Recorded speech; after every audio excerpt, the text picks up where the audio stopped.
Oi pessoal, tudo bem? Vamos começar mais uma aula?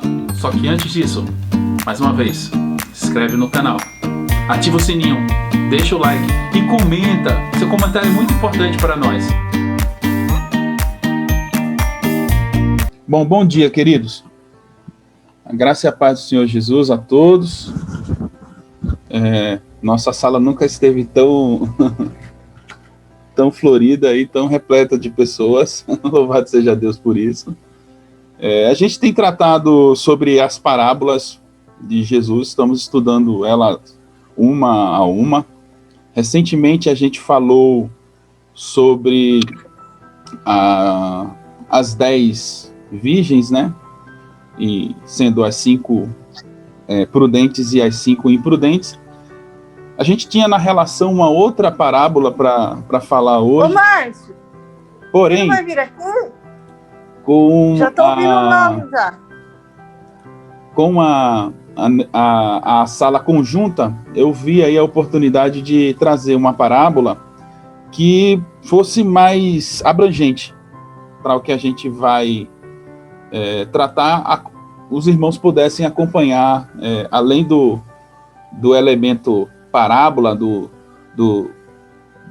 que significa, do que é, né? Não só uma alegoria, não só uma história, mas uma história que tem todo um conteúdo em si e quase sempre ligado a uma realidade que pode ser possível em alguns momentos, trazida ali de um contexto que o próprio Senhor estava vivenciando em seu ministério. Então, parábola não é só historinha, né? Não são só historinhas ilustrativas, né? Mas elas trazem um conteúdo de reflexão muito importante. Foi um meio que o Senhor escolheu para ensinar os simples a sua mensagem do reino, né? Então, a gente tem, de algum modo, se deleitado aí nesses ensinamentos de uma riqueza tamanha. Então, a gente vai fazer uma oração e, em seguida, eu vou disponibilizar aqui os slides, vamos fazer a leitura e, consecutivamente, a gente já parte para a parte teórica. O senhor vai acompanhar a aula mesmo, pastor? Uau, que responsabilidade. Então, já que o pastor está aqui, eu vou pedir para ele orar. Senhor, obrigado porque o Senhor nos dá a vida, o Senhor nos dá a oportunidade de termos irmãos para caminharmos juntos, para desfrutarmos juntos, ó Pai, da paz que o Senhor nos dá. Também são estes irmãos com quem a gente divide, ó Deus, as tristezas, as lutas, as cargas. E é por isso, ó Pai bendito, que tudo isso faz muito bem, estarmos juntos, estarmos estudando a palavra, compartilharmos as coisas do Senhor. Abençoe muito a vida do Lauro, Pai, ministra, Senhor, o nosso coração através da vida do Teu servo, esclareça caminhos, abra oportunidades para também nós aprendermos, ó Deus eterno, a Te servir mais. Obrigado mais uma vez, oramos, agradecendo pela vida da Cleide, do Antônio, da Roberta, seus filhos, tanto Pedrinho quanto a Helena, pelo tempo que tiveram conosco, abençoe-os na jornada, Senhor, e que eles estejam sempre próximos de nós, nos abençoar com a sua amizade, com o seu amor. Por tudo, ó Pai, te damos graças, pedimos a direção do Senhor na ministração dessa palavra, em nome de Jesus. Amém. Que bom. Bom, então nosso texto hoje, né, o Bom Samaritano, comumente conhecido, um texto que está aí no senso comum, as pessoas conhecem bem essa passagem bíblica, se encontra em Lucas 10, do 25 ao 37. Eu costumo colocar o texto aqui também, porque fica mais fácil para a gente fazer a leitura. E nessa oportunidade eu quero fazer o seguinte: cada um de vocês que puderem ou quiserem, podem fazer a leitura. A gente dá uma opção aí de abrir o microfone e fazer a leitura de um dos versos, ok? A gente faz uma leitura assim, repartida. Então, ficou um riscozinho de caneta aí no texto, mas relevem. Eis que se levantou um certo doutor da lei, tentando e dizendo: Mestre, que farei para herdar a vida eterna? Outro irmão. E ele lhe disse: que está escrito na lei? Como lês? E respondendo ele, disse: amarás ao Senhor teu Deus de todo o teu coração, e de toda a tua alma, e de todas as tuas forças, e de todo o teu entendimento, e ao teu próximo como a ti mesmo. E disse-lhe: respondeste bem, faze isso e viverás. Ele, porém, querendo justificar-se a si mesmo, disse a Jesus: e quem é o meu próximo? E respondendo Jesus disse: descia um homem de Jerusalém para Jericó e caiu na mão dos salteadores, os quais o despojaram e, espancando-o, se retiraram, deixando-o meio morto. E ocasionalmente descia pelo mesmo caminho certo sacerdote, e vendo, passou de largo. E de igual modo, também um levita, chegando àquele lugar, e vendo-o, passou de largo. Mas um samaritano que ia de viagem chegou ao pé dele e, vendo-o, moveu-se de íntima compaixão. E aproximando-se, atou-lhe as feridas, deixando-lhes azeite e vinho, e pondo sobre o seu animal, levou-o para uma estalagem e cuidou dele. E partindo no outro dia, tirou 2 dinheiros e deu ao hospedeiro e disse-lhe: cuida dele, e tudo que demais gastares eu te pagarei quando voltar. Qual, pois, destes 3 te parece que foi o próximo daquele que caiu nas mãos dos salteadores? E ele disse o que usou de misericórdia para com ele. Disse, pois, Jesus: vai e faze da mesma maneira. Ok, queridos? Além do senso comum, é o convite inicial que a gente pode ter aqui para a compreensão dessa passagem. A parábola do bom samaritano, ela se tornou parte de nossa cultura, de nosso vocabulário. É comum a gente encontrar hospitais, instituições de caridade, provavelmente você até conheça algum lugar que seja denominado como Casa do Bom Samaritano. O risco em meio a essa compreensão do senso comum de que é uma história bonita, de bondade, de apenas de piedade de um indivíduo que viu outro machucado ali, ferido e ajudou, é que existem riquezas nesse texto, para além dessa compreensão, que precisam ser adequadamente aludidos, compreendidos. Então, nós vamos, de algum modo, tentar absorver de um modo mais rico o que o Senhor quis trazer com essa parábola. Aquilo que ele quis aludir. Uma coisa que a gente tem falado desde o começo aqui em nossas aulas é que, para a compreensão da parábola, a gente precisa também fazer um mergulho cultural, compreendendo, de certa forma, o contexto histórico em que Jesus estava, o que cada palavra ou o que cada elemento proposto por Jesus tem com relação a esse tempo, né, que é o primeiro século ali, onde ele começa o seu ministério, posterior a ele inicia essa contagem aí dos séculos. E então trazer isso de uma forma que nos dê também uma compreensão para a vida, para o nosso cotidiano hoje. Então nós temos uma riqueza muito linda por trás de muitas parábolas e que devem ser observadas por um leitor atento. Não só olhá-la no senso comum. Ah, que bom, uma pessoa que faz uma obra de caridade. A parábola significa um homem que tinha o seu coração disposto a ajudar um indivíduo que estava precisando de socorro. Vai além disso, né? E é isso que a gente começa, então, a perceber nas parábolas de Jesus, nos ensinamentos dele. Ele tem muito mais a oferecer e a ensinar por meio da escritura, por meio daquilo que ele ensina por parábolas, do que muitas das vezes a gente consegue, de fato, perceber no primeiro momento. mas um estudo mais esmiuçado, mais profundo, nos faz perceber que tem muita riqueza por trás dessas histórias, que não são apenas histórias como uma simples ilustração, mas são alegorias, coisas que Jesus, muitas das vezes, do próprio contexto da vida daquela época, ele traz essas composições alegóricas para, então, trazer certas verdades do reino de Deus, para, então, evidenciar princípios do reino de Deus que o povo precisava, de certo modo, compreender, entender. Lugar e povo. A caminho de Jerusalém. Nós sabemos que Jesus ele foi inquirido por uma espécie ali de doutor da lei, de estudioso das escrituras do Antigo Testamento, né?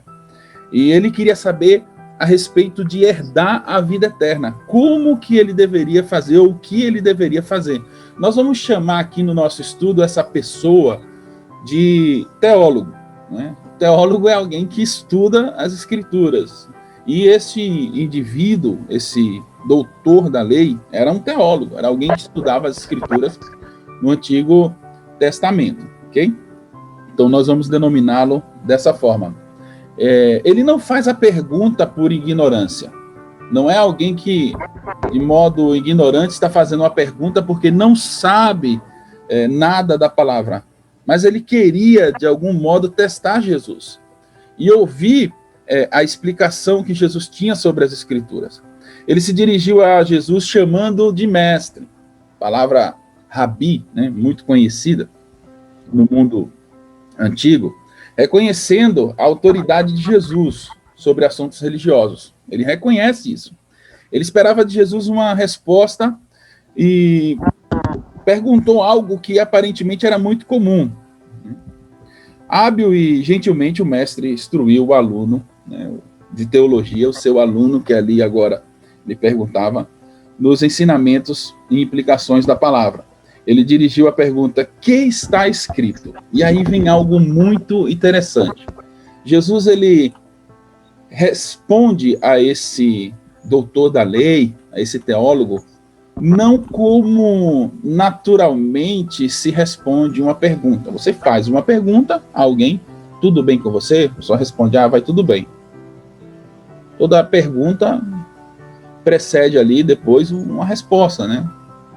E Jesus, ele tem uma metodologia ao lidar com esses doutores da lei, esses teólogos da época, muito interessante. Assim como também um outro sábio do mundo grego usava desse mecanismo, dessa estratégia muito importante também, que foi Sócrates, né? Ele usava um método chamado maêutica. Maêutica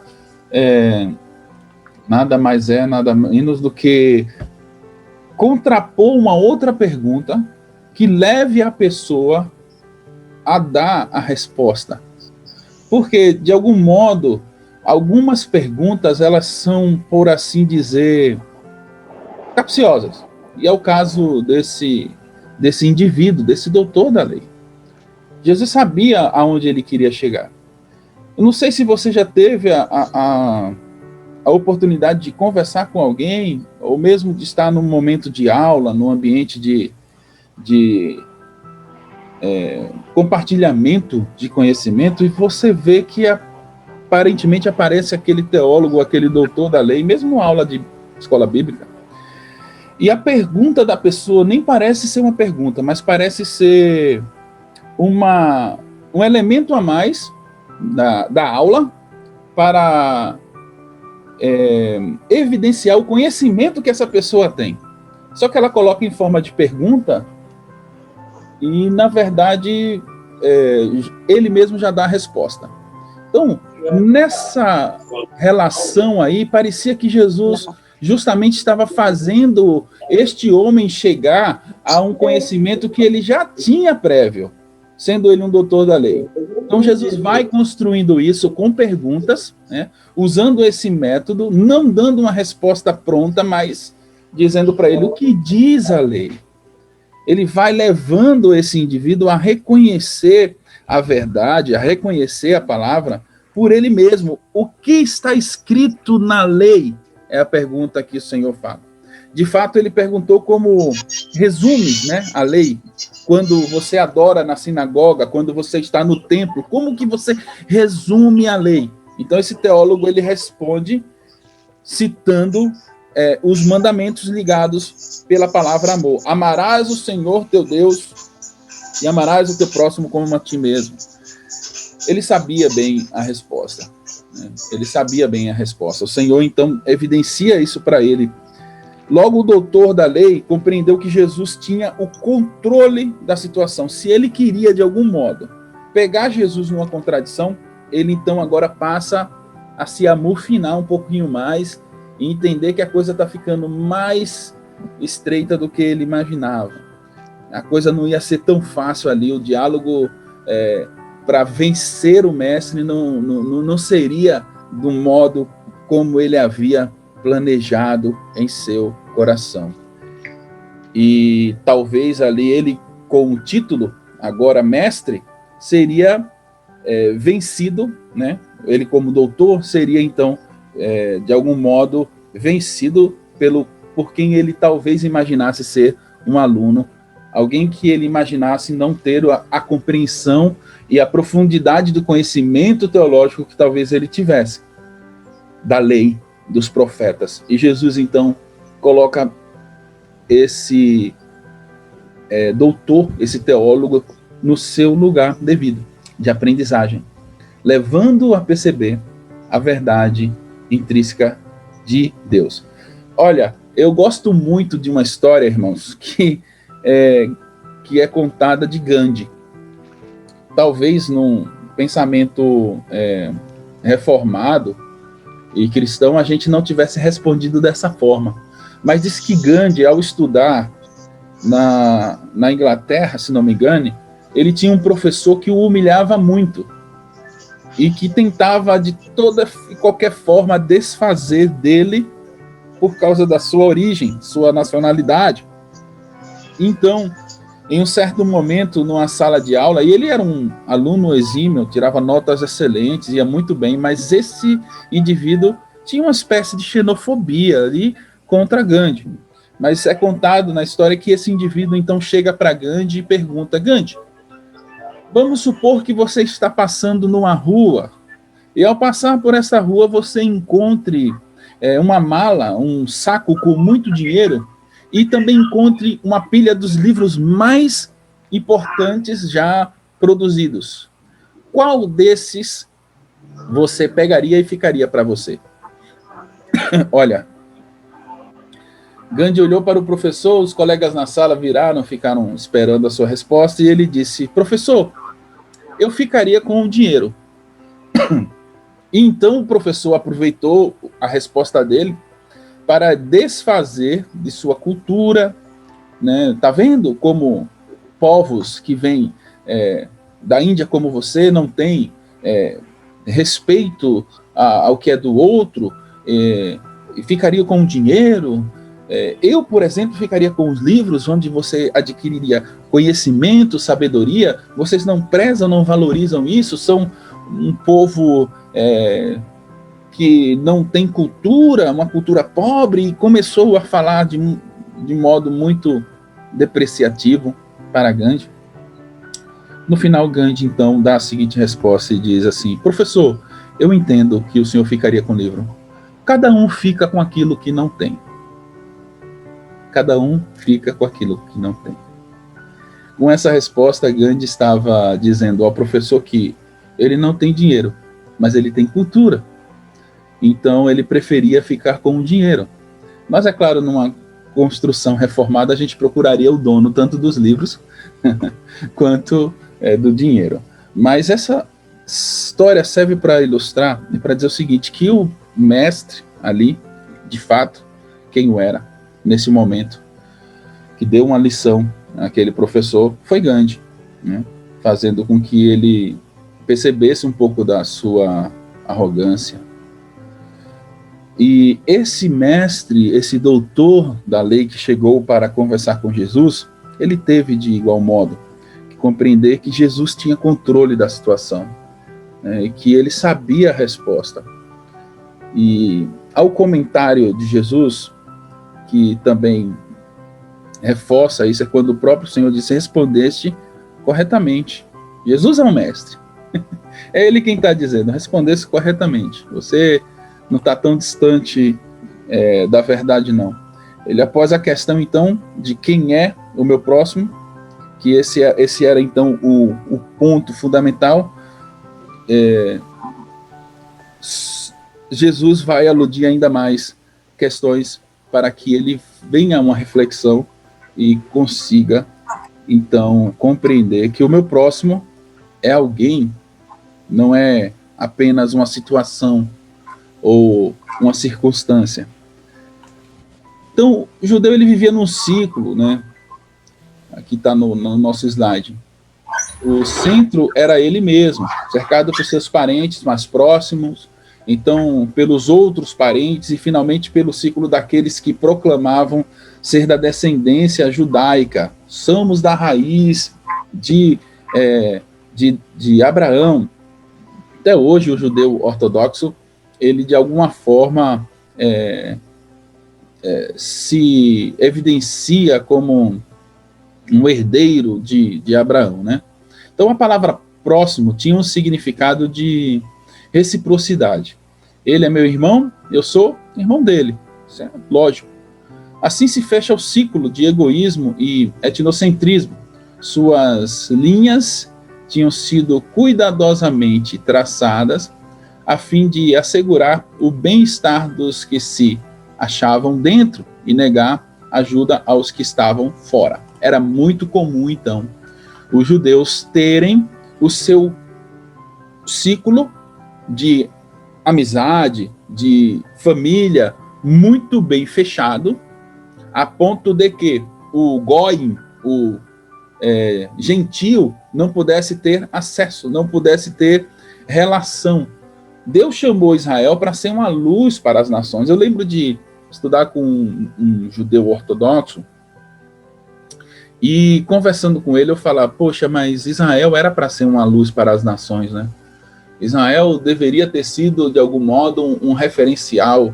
Mas por que o judeu, e assim me parece até hoje, eu perguntei a ele, por que vocês mantêm de modo muito exclusivista a salvação? Por que vocês se fecham tanto no ciclo de vocês? Parece um etnocentrismo mesmo, um egoísmo de vocês com relação a outros, aos goi. Inclusive falei para ele isso, que é a terminologia aí usada para descrever os gentios. E ele falou assim: eu vou pensar sobre o assunto, depois eu te respondo. Eu tive a oportunidade de evangelizar durante um bom tempo esse colega, foi bem interessante, mas infelizmente ele permaneceu ainda relacionando-se aí com a fé dele. E é muito interessante, irmãos, como isso estava intrínseco ao convívio ali na época de Jesus. O povo também vivia uma condição de ser conquistado, né? Sendo conquistado, eles viam, né, outras nacionalidades, pessoas indo e vindo aí, né? Então, nos dias de Jesus, havia uma marcada influência de não-judeus para Israel. Os samaritanos separavam os judeus do norte daqueles do sul.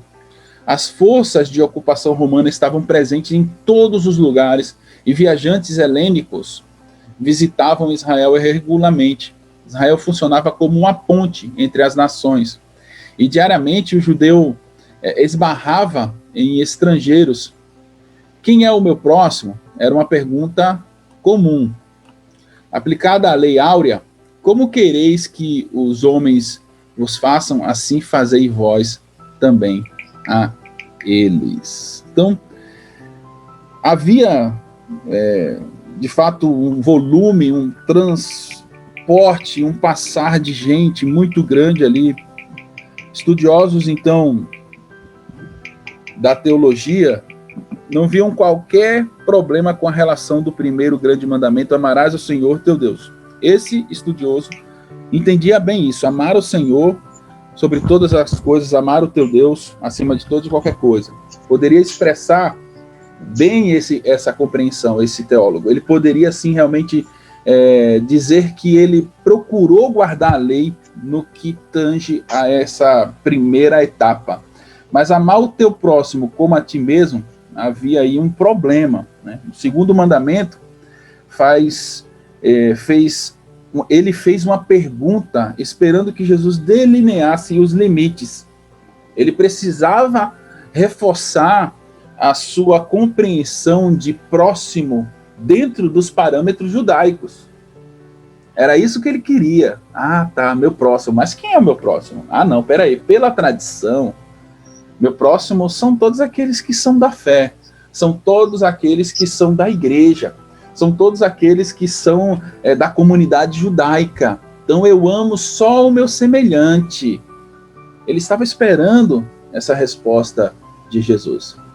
Talvez ele esperasse que, de fato, Jesus, por ser judeu, né, reforçasse essa compreensão xenofóbica de apenas ter comunhão, amor entre aqueles que são iguais. E a gente sabe que Jesus ele vai além com relação a essa compreensão. Ele não manda só amar o amigo ou o irmão, mas amar inclusive o inimigo, levando ao grau hard, né? Ao grau mais alto, mais difícil. O homem conseguir amar aquele que de algum modo é o seu inimigo. Mas veja bem, a palavra tem antônimo, né? O contrário. Se é inimigo, pode se tornar amigo. Pode haver uma mudança, transformação.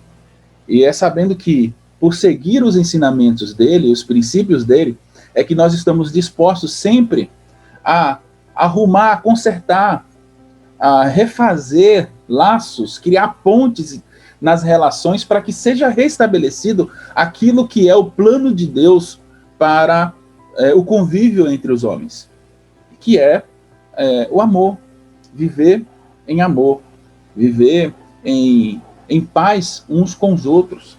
Paulo mesmo disse, se possível, ter de paz uns para com os outros.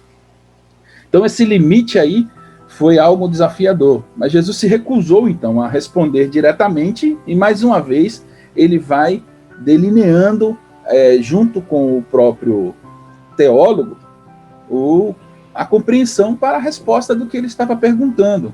Em vez disso, ele aplicou o princípio da regra áurea. Jesus, então, usa aí, talvez, o que Lucas fala em Lucas 6,31. Como quereis que os homens vos façais, assim façais vós também a eles. E contou a história do bom samaritano. Ele queria que seu ouvinte lhe perguntasse: quem devo tratar como meu próximo?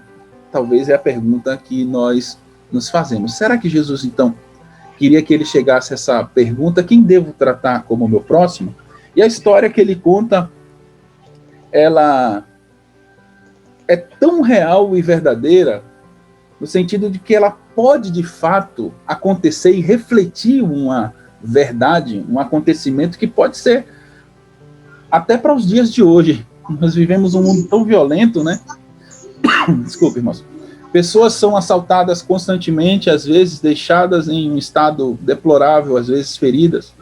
Eu tive uma experiência no Nordeste, onde eu morava, que uma pessoa veio na bicicleta cambaleando. Eu morava perto de um hospital. E a gente não sabe de onde ele veio, tinha algumas pessoas na rua, e aquele jovem ele tinha recebido algumas facadas. E foi triste de ver assim, porque estava todo ensanguentado. Então as pessoas ali corremos na rua, e de alguma forma o hospital era do lado, ele não estava conseguindo nem chegar no hospital na bicicleta. Então a gente pegou ele, direcionou ele até o hospital, onde ele pudesse ter um atendimento ali, ser socorrido. Então é uma cena bem possível, não é algo distante, mas é algo que possivelmente poderia acontecer em nossa cultura até nos dias de hoje, né? Não existe ali menção sobre a hora, local, o nome da pessoa que foi assaltado, não existe preocupação com os pormenores, não existe essa descrição para esse acontecimento de forma detalhada, mas não era difícil de entender o percurso e o lugar. Jesus fala que a pessoa vinha descendo para a adoração em Jerusalém, certo? Então a estrada em Jerusalém, para Jericó, ela tem apenas 27 quilômetros, 17 milhas de extensão. E ao longo desse trecho, tem algumas imagens aí. Aqui, a cidade de Jericó, que é tida como a cidade mais antiga da humanidade, tá aí nas pedras, tá? Esse local existe até hoje. Se não me engano, lá no lugar funciona um monastério, tá bom? E aqui uma foto antiga dessa estrada, com algumas pessoas em cima de um burrinho, parece ser um animal, fazendo aí o trecho. Mas para a gente entender o contexto histórico. Tá? Mas que interessante, né? Essa caminhada aqui, Jesus, ele citar justamente algo que era muito comum ali da cultura e compreensível. Quer dizer que já era um lugar perigoso, propenso a esse tipo de situação. Dizem até que essa condição se deu depois que, já vi teólogo escrever e falar sobre isso, depois que Herodes construiu Cesareia Marítima e o templo e outras construções, depois as pessoas que trabalharam nessas construções, elas ficaram desempregadas, e dizem que um dos lugares que foi provisão ali para as pessoas se alocarem foi justamente Jericó. E alguns desses indivíduos desempregados acabaram ficando aí pelo meio do caminho, né, mesmo nesse percurso aqui, e aí o banditismo, né, os assaltos podem ter também se evidenciado por essa condição, né, ser um lugar violento. Mas também existem outros estudiosos que acreditam que, de repente, na construção dessa parábola, Jesus poderia estar falando de uma espécie de um zelote, que era um religioso, por assim dizer, ativista, né, que acreditava na libertação de Israel à força, na arma, né, empunhando a espada. Então, a figura de uma outra pessoa sendo ferida por um zelote, o que não cai muito bem na história, de fato, porque se trata de um samaritano, né? Então, o samaritano ser zelote não era muito comum, porque o samaritano era desprezado também por judeus, né? Fica meio confusa essa compreensão aí. Ok. Então, Lauro, todo mundo voltando. Oi. Você falou até no começo, né? A gente tem assim uma ideia, né, de samaritano, acho que por conta das associações que a gente faz, né, hospital samaritano, né, como se o samaritano, por natureza, fosse assim alguém bom, Isso. né, alguém ali piedoso, né, e não tem muito a ver, né? O samaritano na verdade, ele era mal visto pelo judeu mesmo, né? Porque ele era gentil, né? Ou ele era meio gentil, vamos dizer assim. Na verdade, o samaritano, ele é a composição de um judeu misturado, né? Quando o povo foi levado cativo para Babilônia, ali houve uma mistura, ou seja, houve uma imposição. Eu não lembro ao certo se foi Babilônia ou se foi quando foram os assírios que dominaram. Foram os assírios. Isso, os assírios. Obrigado. Foi posto ali no lugar pelo rei, se eu não lembro também o nome dele agora, um povo que não era judeu para conviver com alguns judeus e se misturar. Então, os judeus que foram levados cativos, que serviram lá, onde tem Daniel e outros, né, assim como alguns outros sátrapas que se destacaram ali com Daniel e outros, né, quando eles retornam ainda judeus guardando a lei, e não misturados. Então, quando aqueles samaritanos, de algum modo, tentaram se envolver com a fé, com os judeus que voltaram da diáspora, voltaram ali do cativeiro, eles foram rechaçados. E daí, então, começa esse grande cisma aí entre eles. Mas, de fato, os samaritanos também eram um povo assim que buscava conflitos, às vezes, com Israel. A gente vai ver aí que eles, em um determinado momento, eles fizeram um ato assim contra o templo, jogando esquifes, ossos dentro do templo, e isso é uma coisa assim abominável, né, para os judeus. Inclusive a história, a parábola em si, ela nos dá uma compreensão assim de que o sacerdote passou e não quis ajudar, o levita passou, e aí a gente faz uma construção simplista e diz assim, poxa, mas ele que tem Deus no coração, ele que era uma pessoa que servia a Deus, deveria ser o primeiro a ajudar. Só que, veja bem, essas figuras que Jesus destaca, elas não seguem a lei, elas seguem a lei, melhor dizendo.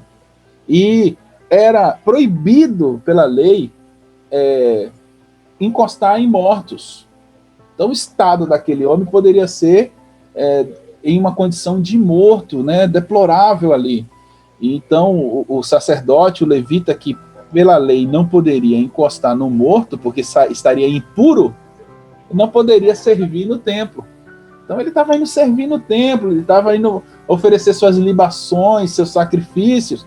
Então ele olha aquilo lá e fala assim, não, mais importante é oferecer esses sacrifícios do que tocar neste homem. Eles não entendem o que Jesus ensinou, o que o Senhor falou também, quando disse misericórdia quero e não sacrifício. Né?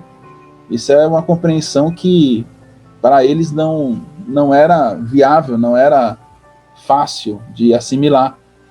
E então a religião mais uma vez está presente nessa decisão. Não é apenas um ato tópico. Ajuda porque eu entendo que a vontade de Deus é que eu ajude. Não, tem uma questão de um fundo aí religioso por trás. Eu não posso ajudar porque eu vou ficar sujo, vou ficar impuro. Era isso que acreditava, né, os judeus quando não encostavam em alguém morto, né? Era proibido por lei. Então tem essa elevação aí da condição, né? Então é algo que a gente também pode aludir ao texto e o porquê desta construção de Jesus. Então, e eles discordavam também, né? Sim, muitas coisas. No lugar samaritano com o judeu tinha uma discórdia ali religiosa, né? Sim. Uns falavam os samaritanos que o Monte Gerazim, né, era o lugar de adoração, e isso vai ficar evidente lá quando Jesus tem aquele encontro com a mulher samaritana, né? Isso, em João, né? E é para adorar aqui neste monte. Vocês dizem que em Jerusalém, Jesus fala, na verdade eu vos digo, chegou a hora, e ela está aqui na sua frente, a hora, o cronos de Deus, o tempo da primazia, chegou a hora de adorar em espírito e em verdade. Vamos lá dar mais uma avançada aqui, chegou bastante gente já aqui. Pode falar, irmão. Posso só fazer Ô, pastor. um comentário? Claro, por favor.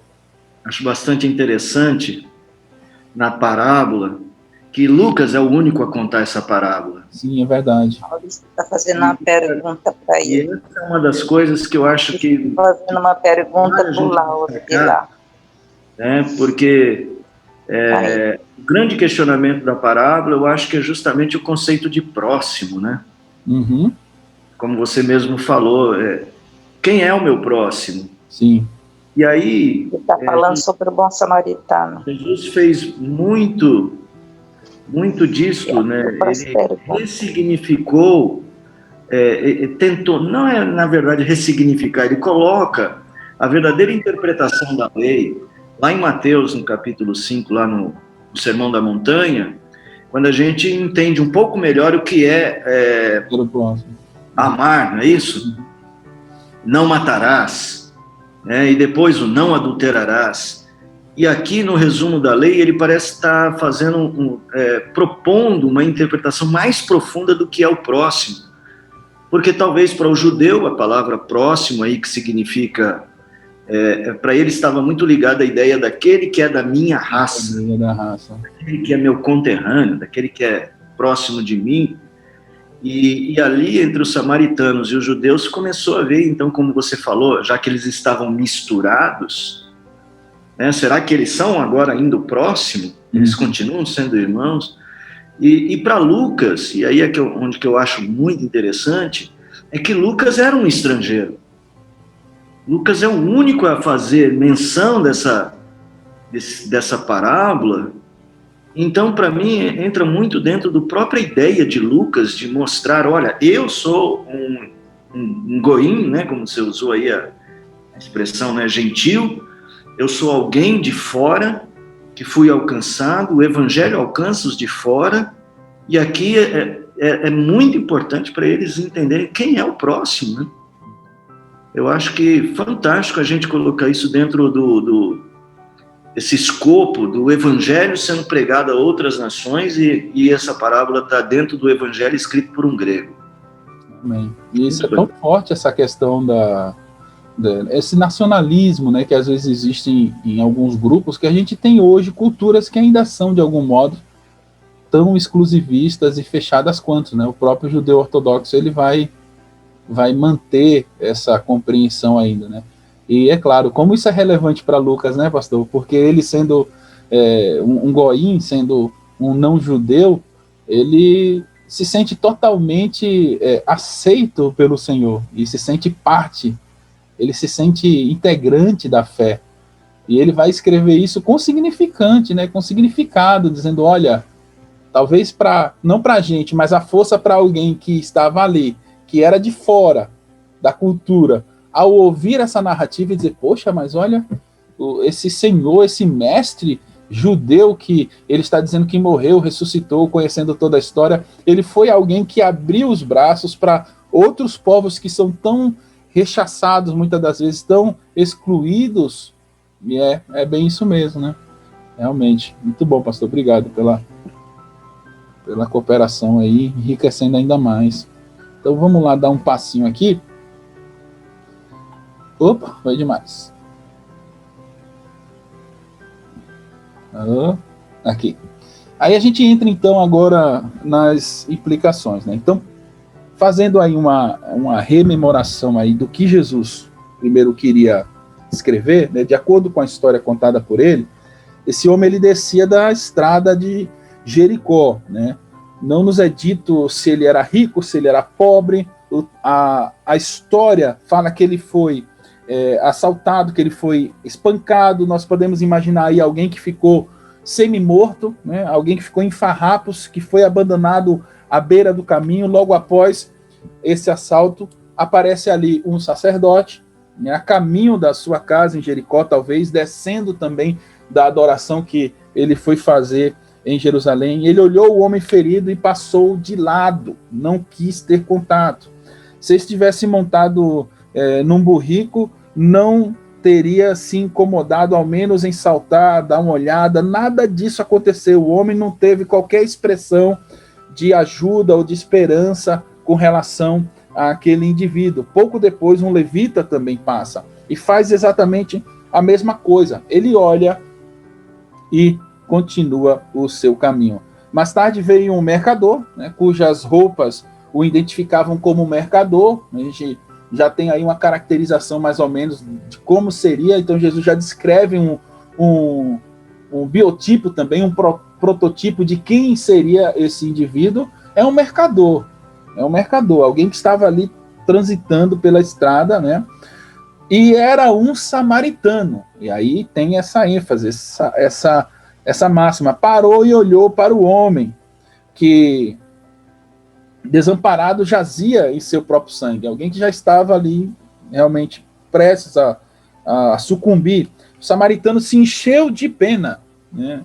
Ele tem compaixão se estivesse naquele lugar, no lugar daquele homem ferido, também estaria ansiando por ajuda, estaria desesperado por ajuda, né? E então ele se aproxima e cuida desse doente. Ele enxerga as feridas, ele rasga pedaços, tiras de pano, de linho e faz como ataduras. Ele aplica azeite, aplica o vinho, limpando e tratando as feridas do homem. Olha, a gente já tem aprendido aqui na nossa caminhada, os jovens podem falar sobre isso, para a gente nunca olhar as parábolas de modo alegórico só, né?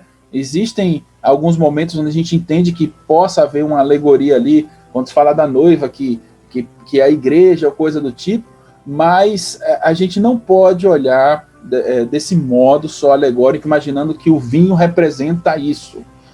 As ataduras significam aquilo. O cerne, o importante da mensagem é justamente isso que o pastor ressaltou, essa coisa da inclusão de quem é o meu próximo, de entender a responsabilidade que eu tenho em amor com o próximo. E amar o próximo é promover o bem no outro. Não quer dizer que, talvez muitas das vezes, você tenha até dificuldade de relação com uma determinada pessoa. Jesus mesmo teve dificuldade de relação com alguns fariseus, e ele não morria de amores por esses fariseus, mas ele não deixava de pregar a verdade, o bem, e propor o amor para eles por meio daquilo que ele anunciava. Então, amar está muito ligado aqui nesse conceito de que a gente não pode se negar a proporcionar ao outro o bem. A gente não pode se negar a fazer com que o outro compreenda quem é Deus através de nossas atitudes. Então, acho que esse amor aqui está muito ligado a essa percepção, né? Afinidade é uma coisa, né? Amor aqui é outra. A gente não precisa juntar os dois conceitos e entender que amor e afinidade vão aí se evidenciar do mesmo modo. O amor, a gente transmite ele em atitudes, em escolhas, a quais nós não podemos nos negar, ainda mais sendo seguidores de quem nós somos. Afinidade é uma coisa que você vai ter por inúmeras casualidades, outras, né? Ok? Então, ele tem essa preocupação. Assim, então, o samaritano, ele caminhou, pode-se dizer assim, com esse homem ferido, uma segunda milha. Colocou o homem sobre o seu animal. Ele foi além de só dar os socorros prévios ali, além do 190. Ele quis, de algum modo, levar esse homem para o hospital na sua ambulância ali, que era aquele burriquinho, e, de algum modo, fazer algo a mais e além. Então, ele levou ele para uma hospedaria mais próxima. Lá, tratou dele o restante do dia ou durante a noite. Quando ele tinha negócios, a gente não sabe se ele se reteve justamente pelos cuidados desse homem, mas tendo negócios para cuidar, ele teve que deixar o ferido e no dia seguinte ele passaria. Mas tem um detalhe, ele paga pelo primeiro dia, né, ali pela estalagem, né, na hospedaria, e ainda deixa ali 2 outras moedas de prata, né, que deu instruções ali a respeito do cuidado daquele homem. Disse ainda o seguinte ao dono da estalagem, que se mais dinheiro fosse necessário, ele então pagaria.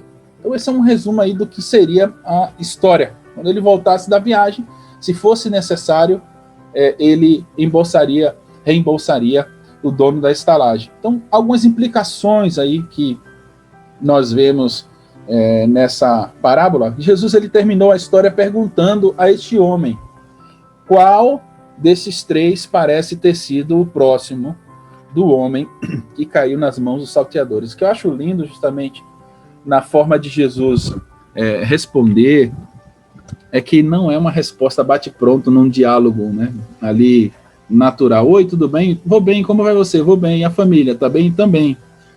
Jesus, ele constrói toda essa compreensão, fazendo o indivíduo refletir, chegar a uma conclusão de que, na verdade, no fundo, ele já sabe, só que ele não quer evidenciar isso, reconhecer isso, porque existem outras forças, muitas, que o levam a reter o amor, que o levam a impedir de ter uma atitude tal qual o bom samaritano teve, então ele se esconde por trás de toda essa religiosidade, de ritos, de tradição, e deixa de viver aquilo que naturalmente o homem foi criado para viver, que é amar, que é reproduzir em atos essa característica de ser imagem e semelhança de Deus. O escritor que eu gosto muito, o Anthony Hockman, e a gente estudou esse livro recentemente numa aula de teologia sistemática, e ele fala, né, que a gente não tem e não pode, de modo nenhum, desprezar o mais vil homem, mesmo aquele que está à margem, como um mendigo, uma pessoa surrada, uma pessoa excluída socialmente. A gente não pode deixar de ver nesse indivíduo alguém que leva, que contém a imagem e semelhança de Deus. Eu achei isso, assim, incrível, eu digo, realmente, porque isso só veio reforçar uma coisa que eu já alimentava em mim mesmo, que de fato, mesmo o homem mais sujo, ainda assim, ali você entenda, saiba que existe alguém que reflete, de algum modo, a imagem e semelhança de Deus. Podemos dizer alguém que está como um espelho manchado e sujo, que não reflete adequadamente? Pode ser, uma analogia interessante, mas foi criado para reproduzir limpidamente. Só que o pecado mancha, só que o pecado arranca, muitas das vezes, essa naturalidade, né, impede de fluir o verdadeiro cintilar, o verdadeiro brilho, a verdadeira beleza que existe na humanidade. Olha, nada contra os pets, eu gosto, tenho o meu, mas quando eu olho o homem e as suas complexidades, as suas feridas, as suas mazelas, as suas enfermidades na alma, eu consigo olhar e dizer assim, meu Deus, que interessante, que riqueza de detalhes, cada indivíduo sendo particularmente único, o Senhor fez, o Senhor criou. E essa pessoa é alguém que leva consigo essa característica de ser imagem e semelhança do Senhor. Eu não tenho por que desprezar, eu não tenho por que desfazer, desmerecer, né? Lembrando sempre que a palavra inimigo, ela tem o seu antônimo, é amigo, é alguém que pode se tornar, é alguém que pode ser transformado por Cristo e se tornar irmão na fé. A nossa religião, a nossa fé cristã é a primeira que consegue colocar, de fato, inimigos naturais dentro do mesmo local, sentados lado a lado. Escravo, Senhor, soldado romano e aquele que é oprimido pelo soldado romano, todos juntos e adorando ao mesmo Deus, ao mesmo Senhor.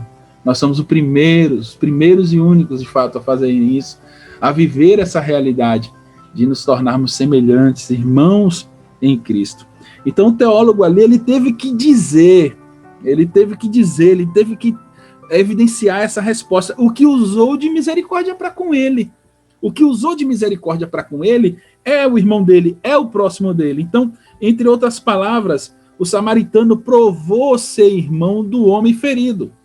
Com o conselho, Jesus então vai e termina ali o diálogo dizendo, vai e procede tu de igual modo. Você tem a resposta. Em outras palavras, Jesus está dizendo, você tem a resposta, está aí, você já deu. Vai e procede de igual modo. Então, na parábola, aí 5 pessoas são mencionadas, conforme está aí no nosso slide. Com exceção dos ladrões, a gente não tem detalhes aí, nem quem são esses ladrões, e nem se de fato eram zelotes, como eu já falei que tem grupos que, teólogos que tentaram descrever e talvez fosse um zelote. A gente não tem esses detalhes, né? São pela ordem, né? Temos o homem assaltado e ferido, o sacerdote, o levita, o samaritano, o dono da hospedaria. O ponto central, eu destaquei isso aqui, ó, não é tanto o homem à beira da estrada, embora ele seja objeto de atenção, depois de roubado. Ele foi primeiro negligenciado, mas depois cuidado com bondade. O objeto da história não é o sacerdote, nem o levita, ou o dono da estalagem. A figura central ali é o samaritano, suas atitudes. Ele é o autor, o agente e o principal personagem, ou a principal personagem. Por isso, a parábola é chamada de parábola do bom samaritano, e não a parábola do homem que foi assaltado e ferido. Então existe uma ênfase nessa figura proposital por causa de tudo isso que a gente já falou. Quem era o samaritano para o judeu? O que significava? Então Jesus está mexendo em uma ferida ali daquele teólogo, daquele doutor da lei, certo? Vou mandar mais um pouco aqui, certo? Então, Ô, Lauro. Pois não, pode falar. Eu estava vendo, tem duas coisas bem interessantes aqui, né? Primeiro, pouco tempo antes, quando iniciou essa viagem de Jesus com os discípulos, né, para Jerusalém, ele tenta passar numa aldeia lá, né? Ele manda até 2 discípulos na frente, uma aldeia de samaritanos, né? E os samaritanos não receberam, né? Não receberam, não quiseram receber Jesus, foram contrário a isso, a passagem de Jesus. Enfim, já era até a fama deles mesmo, né? De ser assim, antissocial mesmo. Sim. E depois, quando Jesus conta a parábola, então, além de surpreender o próprio judeu, né? Porque ele fala primeiro do sacerdote, depois, que é judeu, aí fala do levita, que é judeu, né? Que os dois passaram a largo, como diz o texto, né? E acho que eles esperavam que depois Jesus fosse falar, então vem um outro judeu qualquer, né? E cuidou daquele cara que estava ali na beira da estrada e tal. E Jesus surpreende todo mundo falando do samaritano, né? Do bom samaritano, né? Eu fico imaginando a gente, né? A gente sendo mal recebido por alguém e tal, depois usar esse exemplo, né? Como um bom samaritano. Olha, vamos ilustrar mesmo, né? Isso. Vamos ilustrar isso. Eu pensei que você ia falar o bom argentino. É isso mesmo. Quando você falou agente, eu pensei que você ia falar argentino. Nós temos 10 minutos de aula, eu vou dar uma acelerada aqui para a gente ter ainda mais esse bate-papo aí. Mas vamos ilustrar assim da seguinte forma. Pode ser o argentino brasileiro aí também, mas pode ser o corintiano e o palmeirense, né? Você vê aí, depois de um jogo, de um derby, tendo uma rincha aí entre as duas torcidas, tá lá o palmeirense ferido, machucado, porque brigou com outro palmeirense, aí passa o corintiano, né? Depois de passar vários palmeirenses e não fazer nada, passa o corintiano e fala assim, coitado desse palmeirense que já perdeu aqui o jogo de 3-0, tá todo ferido aí, machucado, eu vou colocar ele aqui dentro do meu carro e levar para o hospital. Então é mais ou menos essa imagem de 2 grupos totalmente inimigos aí, de algum modo proporcionar a bondade entre eles, né? Então veja bem, a rincha aí fica evidenciado. De fato, esse ferido, ele é uma figura sem rosto, cuja a ocupação não é descrita, né? Se ele era da religião ou não, a raça, tudo com relação a ele é ignorado, talvez sem roupas, né? O homem não pudesse ser identificado pelo sacerdote, pelo levita, mas o samaritano vai além de olhar o estereótipo, além de olhar apenas as aparências, ele tem uma pode-se dizer assim, ele se condói, né? Ele tem um sentimento intra que o leva, de algum modo, a se importar com aquele homem, né? Ele faz apenas o papel do próximo, né? Ele olha para aquele indivíduo como mais do que apenas um vulto, como mais do que apenas mais uma pessoa, né? Eu costumo dizer que a gente tem o hábito, às vezes, de se emocionar muito facilmente com esses vídeos do YouTube. E eu mesmo sou sou que nem a manteiga. Quando eu vejo um vídeo bonito desse do YouTube, eu digo, nossa, que bonito, que emocionante. E na vida, a gente aprendeu a agir, às vezes, com um clique também. Não é só na internet. Parece que, às vezes, a gente liga e desliga um botãozinho de emoção, não emoção, conforme nos é conveniente. E a gente tem, às vezes, aprendido a olhar os muitos samaritanos que aparecem no nosso caminho e até a se emocionar, mas não procurar, de fato, fazer algo tal qual o bom samaritano fez por aquele homem ferido. A gente olha os feridos, a gente percebe, às vezes, na caminhada, e a gente até se emociona, nossa, que lindo, mas será que temos tido esse comprometimento? É algo que você responde intra, né?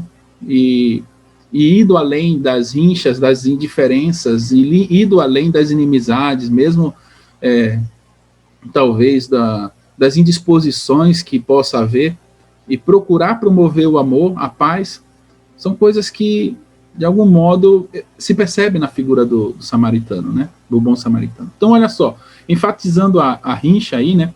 Nós vemos, então, que os samaritanos, para sermos exatos, não eram um povo muito simpático, a gente está falando disso já, né? Seu ódio pelos judeus explodia em diversas maneiras. Por exemplo, certa vez em 9 e 6 AC, né, eles tinham profanado a área do templo para evitar que os judeus celebrassem a Páscoa.